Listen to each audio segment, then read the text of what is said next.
The first thing I noticed was the extra wine glass. Not mine. Not hers.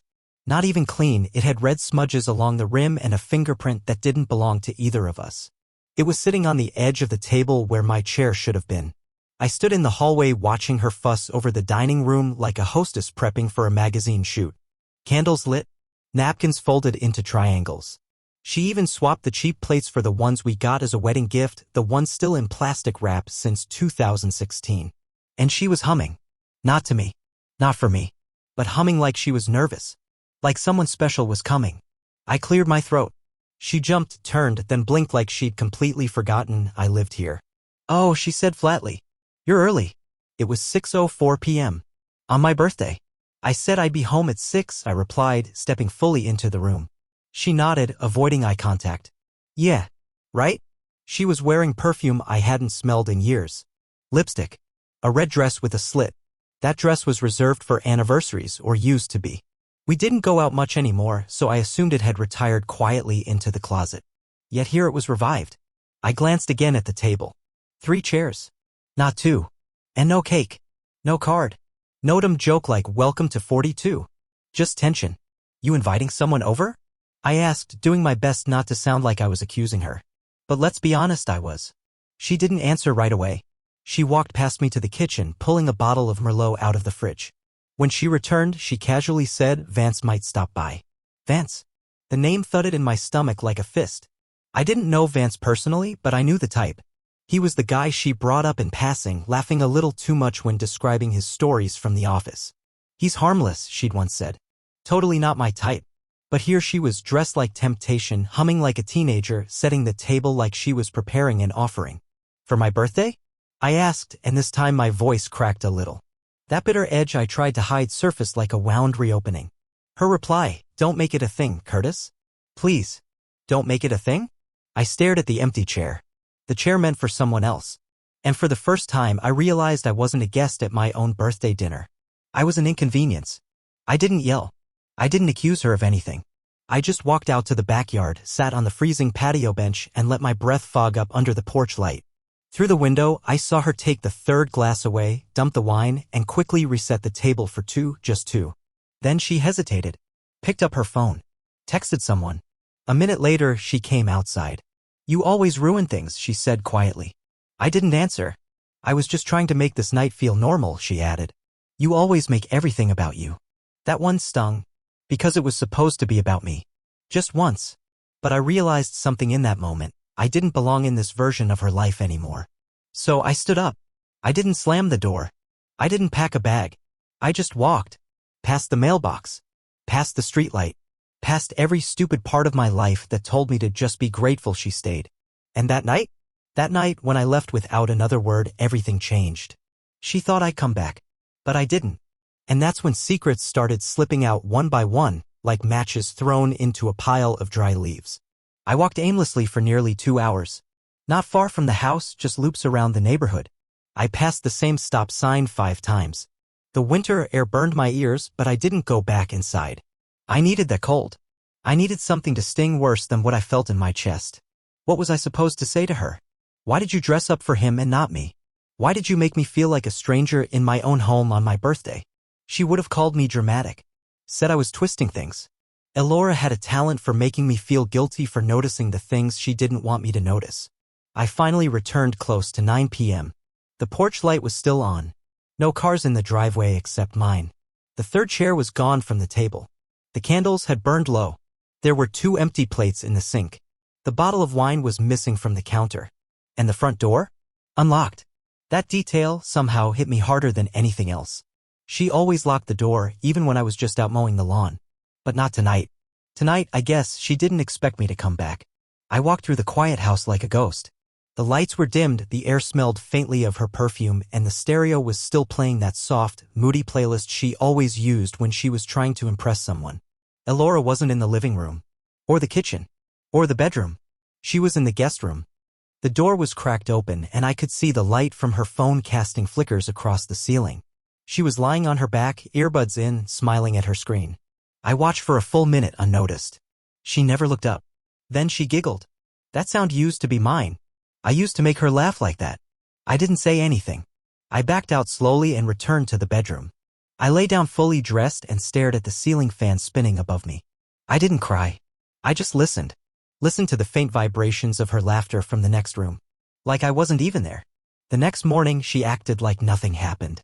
She made coffee, scrolled through her phone, and said, "You just disappeared last night." That was kind of rude. I blinked. "You really don't see it, do you?" She looked up. "See what?" "Yesterday. Everything. The way you acted." She rolled her eyes. "Curtis, you're being paranoid again." I dressed up because I wanted to feel good. I invited Vance because he's funny and knows wine. You always say you don't like attention on your birthday, and then when I actually try to make it relaxed, you storm off. I didn't argue. I didn't want to play that game anymore. Because now I wasn't just hurt, I was suspicious. I started rewinding moments in my head. The late nights. The phone she never left face up anymore. The business trips that weren't even on her company's calendar. The gym membership she signed up for even though she hadn't gone once. And the strangest thing? My toothbrush was missing. Not gone. Just replaced. A brand new one, unopened, sitting next to hers. Mine had been worn out, bent from use. I hadn't thrown it away. She hadn't asked. It was just swapped. Like someone else had used it. Or like she'd hidden the real one. It was small. Insignificant, maybe. But it ate at me. Like something in the house had been rearranged to erase me bit by bit. That day, while she was at work, I did something I never thought I'd do. I went through her old phone, the one she used before switching last month. She left it in her drawer, probably thinking it was harmless. No one ever assumes you'll check the past when they've locked down the present. It wasn't password protected. The messages were deleted. Of course. But not the photos. One in particular froze me. It was dated 2 months ago. Same red dress. Same smile. But it wasn't taken at her house. It looked like a hotel mirror selfie. And in the reflection, barely visible, was a man sitting on the bed behind her. Shirtless. Holding a wine glass. Smiling. My wife was smiling too. That image shattered the last of my denial. I closed the phone and stared at the wall for a long time. There were no screaming fits, no plans for revenge, no phone calls to friends. I just sat in silence, trying to figure out when I stopped being her husband and started being her audience. That night, I didn't confront her. I waited. I wanted to see how far she'd go. Because I wasn't just living with a liar, I was sleeping next to one who had grown comfortable enough to forget she was lying at all. I didn't sleep that night. I lay in bed beside her, counting the seconds between each of her breaths, memorizing the rhythm of someone who could lie so effortlessly and still rest like the world hadn't shifted beneath her. I watched the early light begin to seep through the blinds and wondered how long she'd been practicing this version of herself, the one who could hide a man behind her smile, behind a mirror, behind a locked phone, and still kiss me goodnight like nothing had changed. When she stirred and reached for her phone, I pretended to be asleep. She quietly slipped out of bed, padded to the bathroom, and closed the door without locking it. That told me everything. She didn't think she had anything to hide, not anymore. Or worse, she didn't think I'd care enough to look. I made myself coffee, stood at the window, and watched our dog Waffles bark at his own reflection in the sliding glass door. That dog still thought everything made sense. I envied him. She came out of the bathroom 20 minutes later wearing lipstick and a blazer, dressed for work, but not the kind of work I'd seen her do. Her makeup was heavier. Her hair more styled. She smelled like vanilla and risk. She leaned against the kitchen island, sipping her espresso like a woman in control of every scene she entered. "Big meeting today?" I asked casually. She nodded. "New client pitch." I nodded back. "What's the client's name?" "Elwick Financial," she said without blinking. That would have been a great answer if she hadn't already told me last week that Elwick was her client 2 months ago and they'd passed. I didn't challenge her. I just smiled. "Good luck." She kissed my cheek like I was furniture and walked out the door. I didn't go to work. I didn't call in either. I just sat there, sipping cold coffee and making a decision. If I confronted her, she'd spin it. She'd gaslight, deflect, maybe even cry. But I wanted more than a confession, I wanted clarity. I wanted proof that what I suspected wasn't just insecurity or imagination. I needed to see it with my own eyes. So I followed her. I waited until 10. Then I got in my car and drove the route she usually takes to work. She wasn't there. I checked the parking garage, no sign of her car. I drove past her office building twice. Still nothing. I parked 2 blocks away and waited. At 11:13 a.m. I saw her. Not at the office. Not walking to a client meeting. But coming out of a boutique hotel near the freeway, sunglasses on, laughing. Vance was with her. They didn't look guilty. They looked comfortable, like two people who had done this dozens of times. He opened her car door like they'd rehearsed it. She adjusted her coat like she just rolled off freshly pressed sheets. They drove off in his car. I didn't follow them. I didn't need to. I went home and sat on the floor of the laundry room surrounded by her clothes, her scent, her past promises. She came home later than usual that evening. Client dinner ran long, she said, kicking off her heels. Elwick Financial? I asked. She froze. Just a second too long. Then smiled. Yeah. She had no idea I'd been watching her walk out of a hotel room 5 hours earlier. I could have confronted her then. But I didn't. I wanted to see how far she'd take it. I wanted to see how long she'd keep up the performance before slipping. So I asked her what she had for dinner. Steak, she replied, sitting on the couch. That was her second mistake. Because I knew the hotel restaurant served only seafood. She picked at her phone all night, occasionally glancing at me like she could sense something shifting but couldn't name it yet. I gave her nothing. No suspicion. No anger. I let her live inside the lie. And by doing that I watched her become bold. She started coming home later. Laughing more. Wearing perfume to take out the trash. Telling me she needed alone time to read and then disappearing for hours. She stopped pretending to care about dinners or shared shows or even waffles. She was unraveling, and the worst part? She thought I couldn't see it. I started collecting details. Receipts. Call logs. Hotel check-ins. I didn't know why. I wasn't planning to sue her or expose her. I think I just needed to make sense of it all. To catalog the exact points where she stopped choosing me. One night, around 2 a.m., I woke up and she wasn't in bed. I found her downstairs on the couch, phone screen lighting up her face. She was texting. Smiling. Whispering things like, "You're terrible," and "No, I can't say that, you're crazy." I stood behind the wall, unseen, listening. And when she started typing, "He doesn't suspect anything," my stomach turned. That was the moment I stopped being a husband. I became her alibi. She was so certain she had me wrapped in silence. That I'd never leave. That I was too passive, too forgiving, too soft. And honestly, for a long time she was right. But not anymore. Because when you lie to someone who listens, who really listens, eventually they hear everything you're not saying.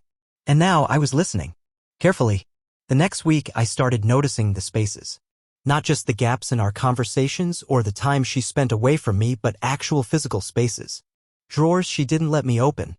A locked folder on her laptop. A strange credit card charge from a boutique I'd never heard of. But the most unsettling discovery came late one Wednesday night when I was looking for an old phone charger in the garage and noticed something off. The attic access door was open. Just slightly. Not enough to suggest danger or drama, just enough to look like someone had gone up recently and didn't bother to close it right. We rarely touched the attic.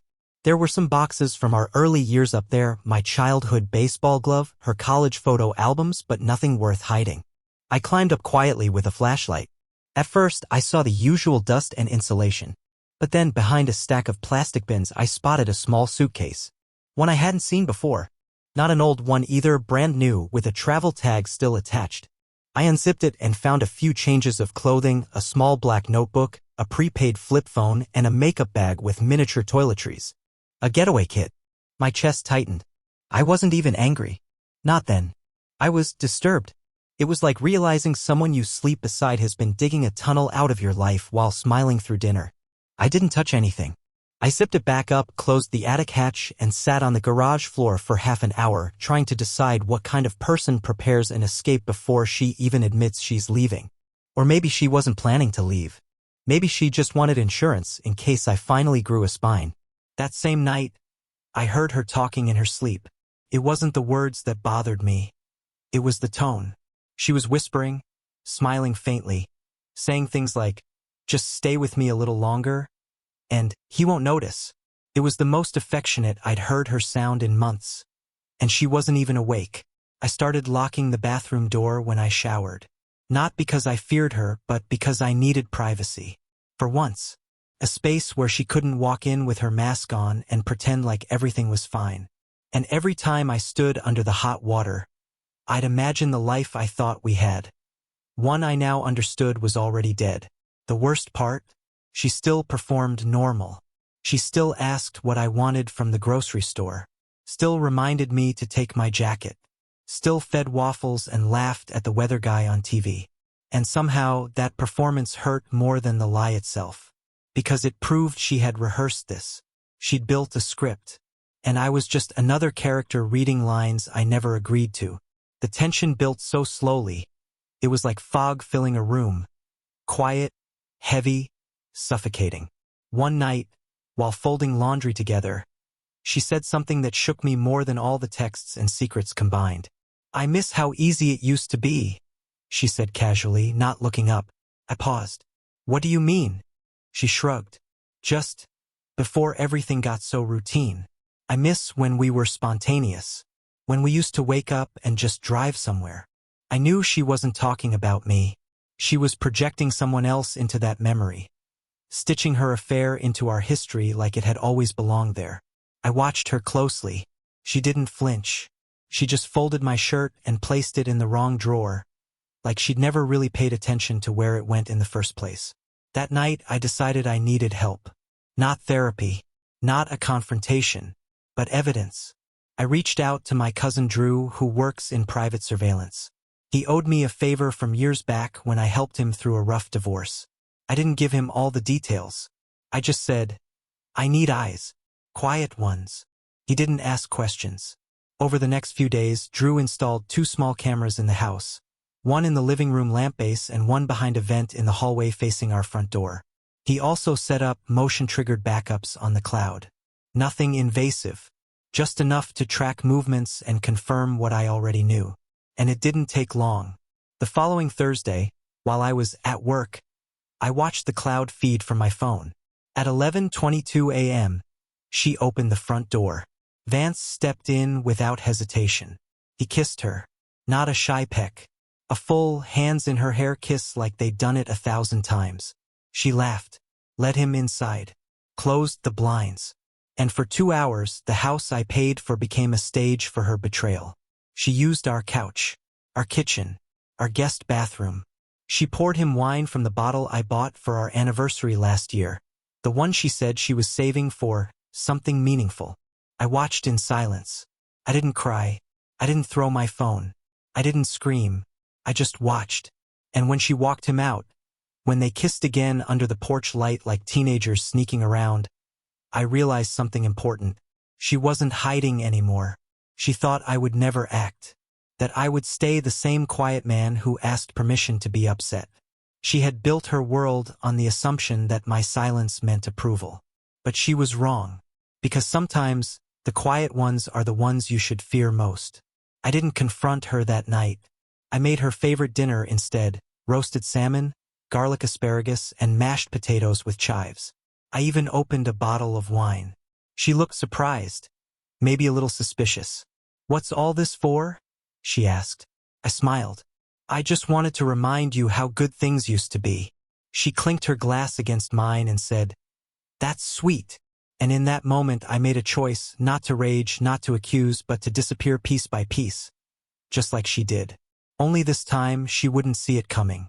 The strange thing about pretending is that it's exhausting only when you're the one doing it. Elora, meanwhile, seemed more energized than ever. She was glowing, laughing louder, humming around the house, leaving earlier and coming home later. And every time I so much as tilted my head to observe her, she gave me that polished, confident smile, like a pageant queen in a house of cards. But I wasn't playing her game anymore. I was playing mine. After the surveillance footage confirmed everything, I stopped asking questions. I stopped offering hugs. I stopped leaving my slippers beside the bed. I started removing pieces of myself from the life she thought she controlled. Subtle things at first. I canceled my gym membership, the one she signed me up for 2 years ago, supposedly so we could stay active together. I deleted our shared streaming profiles, logged her out of mine, and left no explanation. I moved my personal documents from the desk drawer in the home office to a safety deposit box she didn't know about. I started taking walks without saying where I was going, just vanished for a few hours every evening. Not to spy on her. Not to sulk. Just to exist somewhere she wasn't. I let her keep lying. And she got better at it. Sloppio too. I began to notice how often she smiled when looking at her phone. How often she took her laptop into the bathroom. How carefully she started saying the word client, stretching it, softening it, making it sound like a joke she was in on and I wasn't. One night, I decided to test her. I left a handwritten note on the fridge that said, "Gone out of town for work. Back late tomorrow night." I signed it with my name, even added a quick smiley face like I always did when we were good. Then I packed a bag and drove exactly 10 blocks away to a cheap extended stay motel. I checked in using my middle name, booked the room for 2 nights, and turned off my phone. From my tablet, I watched the live feed of our living room. And at 7:47 p.m. she walked Vance through the door again, like it was routine. She wasn't even rushing anymore. She kicked off her shoes, laughed as she handed him a drink, and then, and this is what truly broke something inside me, she looked around, sighed, and said, "I swear, he's never here anymore." She said it like I was the one slipping away. As if I had disappeared long before she started cheating. As if my vanishing act was the reason for her betrayal, not the result of it. And when Vance kissed her again, this time pressing her against the kitchen counter where I used to surprise her with roses, I understood the truth in full. She had rewritten the story. Not just in her mind, but aloud. To others. I wasn't the husband she betrayed. I was the absent one. The disinterested one. The man she tried to love but just couldn't reach. I didn't sleep that night. I just watched them move through my home like tourists with a key. They left the next morning at 6:23 a.m., she in his car, wearing a hoodie I'd never seen before. She didn't even glance at the security camera I'd placed in the hallway. When I returned home later that day, everything was back in place. The pillows on the couch fluffed. Wine glasses in the sink. Her hairbrush in the bathroom sink, still damp from her morning shower. She was at work as usual. Or maybe she wasn't. I didn't care.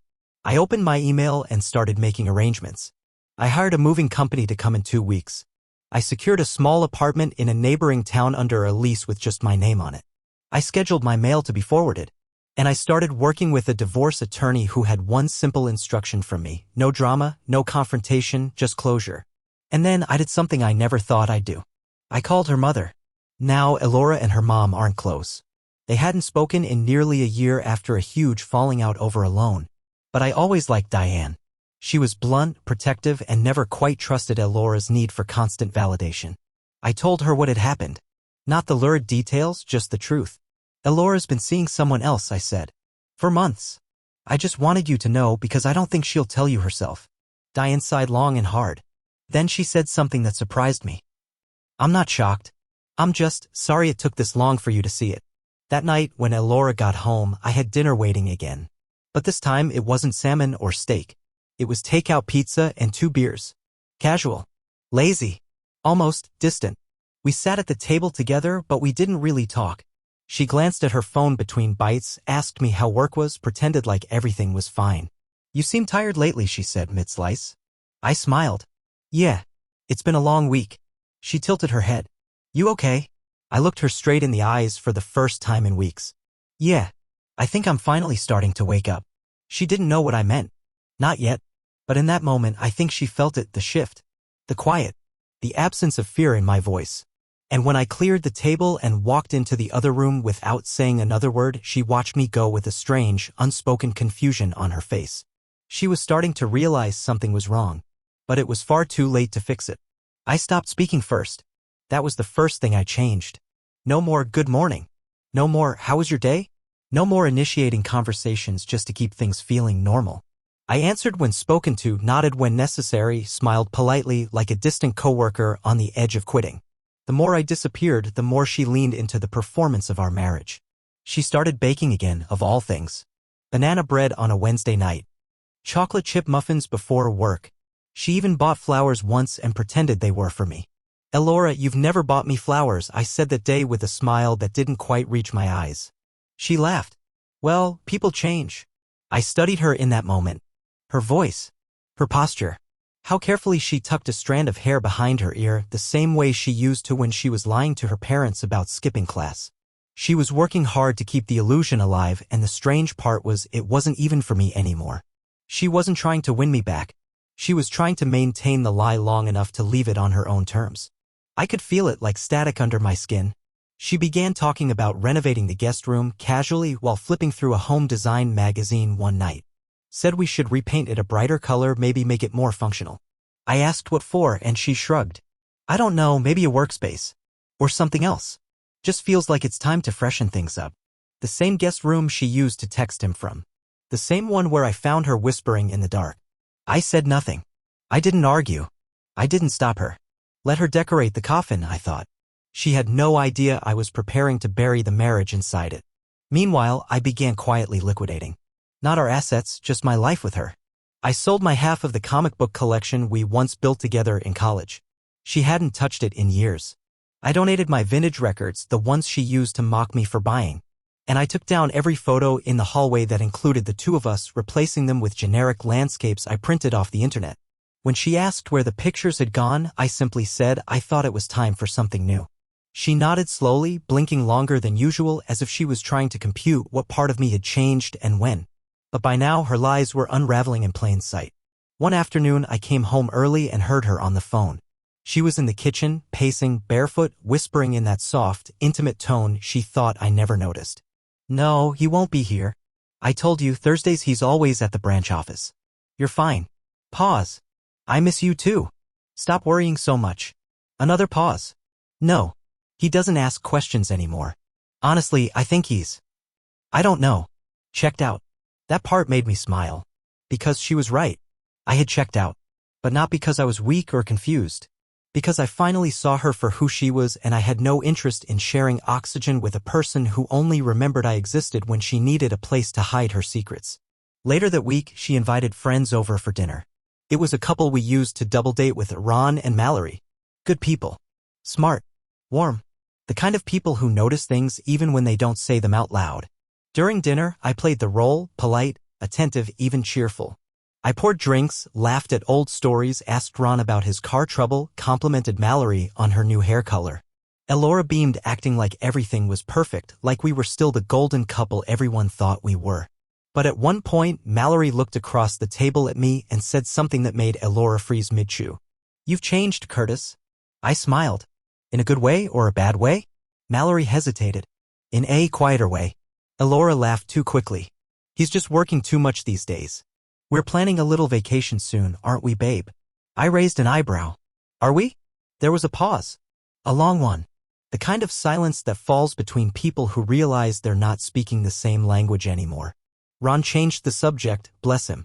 But I saw it in Mallory's eyes, she knew. Maybe not everything, but enough. And Elora saw it too. Her smile grew tighter, her posture more rigid. She kept glancing at me throughout the evening like she was trying to find a crack in the new armor I'd built. After our guests left, she didn't say much.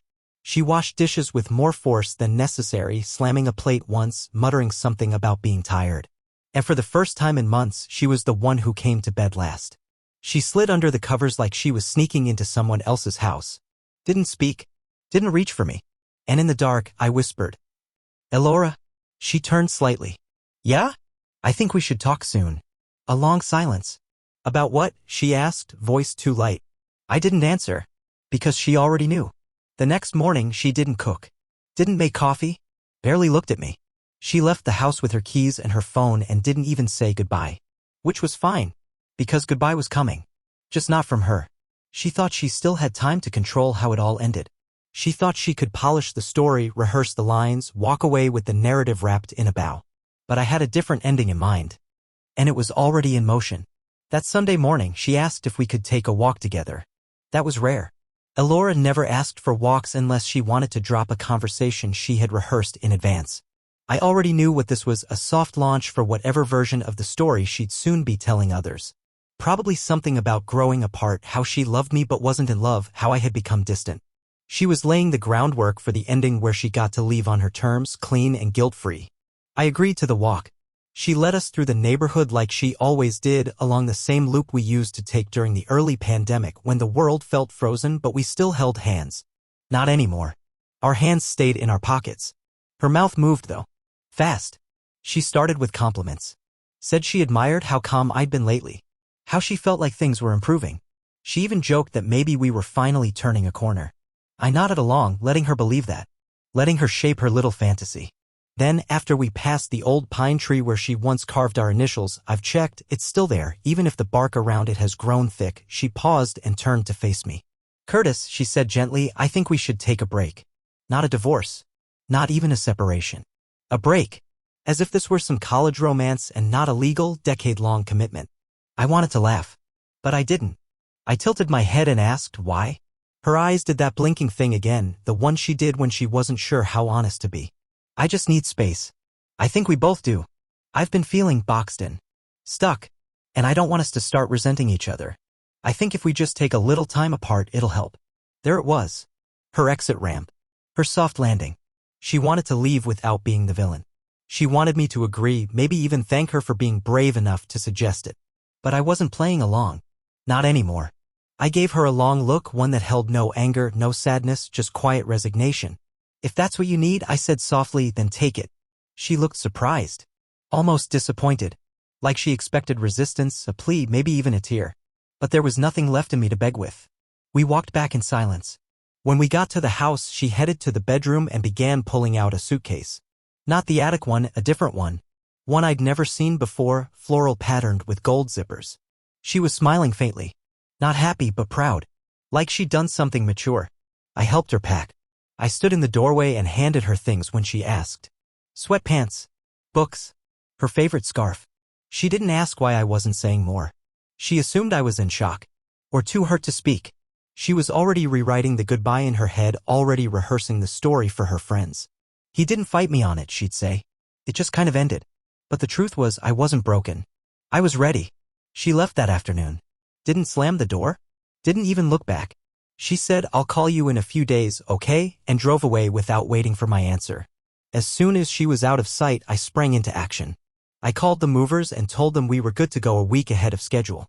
I booked a locksmith for the next day.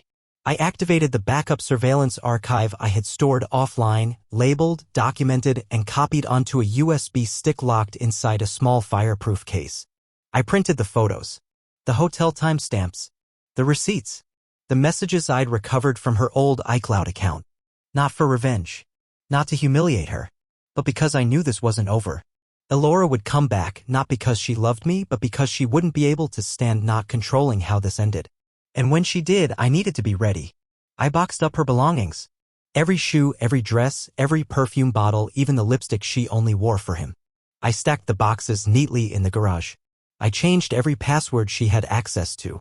I logged her out of our shared Spotify, Netflix, Amazon, bank, everything. I called my lawyer and told him I wanted the divorce papers finalized by Friday. The next 3 days passed in eerie quiet.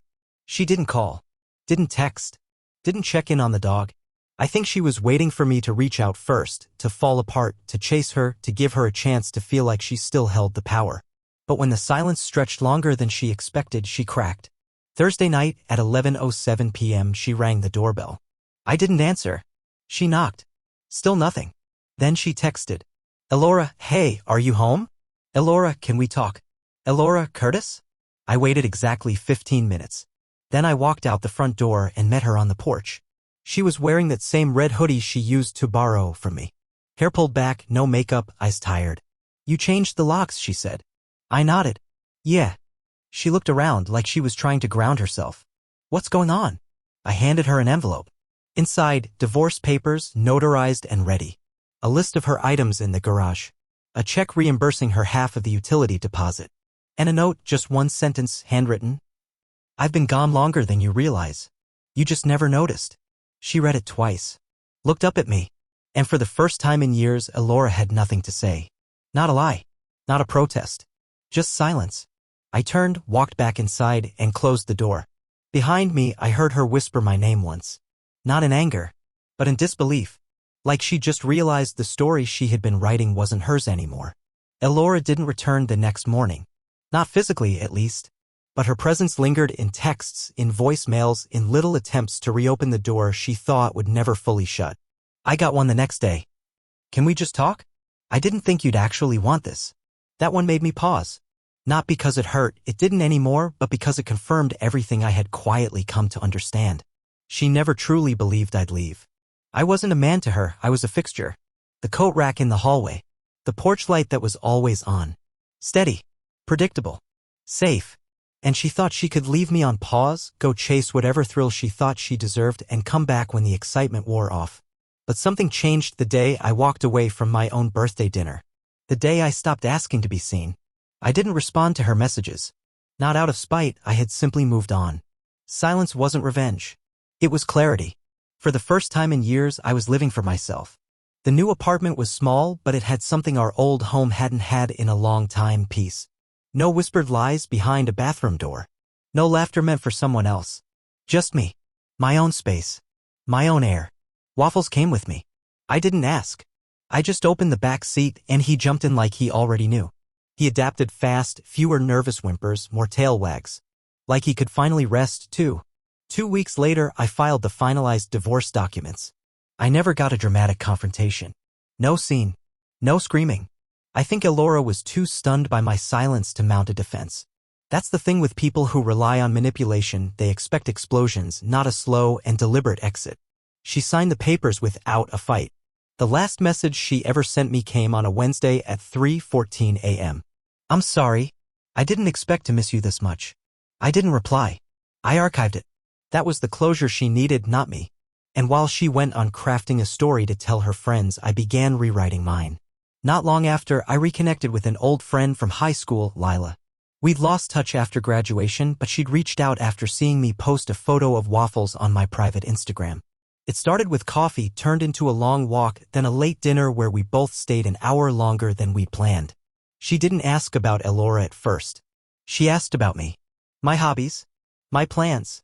She asked me when I last felt truly at peace. No one had asked me that in years. And when I told her the truth, that peace started the moment I stopped begging to be chosen. She didn't look sad. She looked proud. We're taking things slow. No grand promises. No pretending. Just two people who know what it feels like to lose themselves in someone else and who've made a quiet vow to never do that again. As for Elora, I don't know where she is now. And I don't need to. She didn't just lose a husband. She lost the man who knew her better than anyone and loved her anyway. But I didn't lose anything. I found myself again. And I'm not letting go.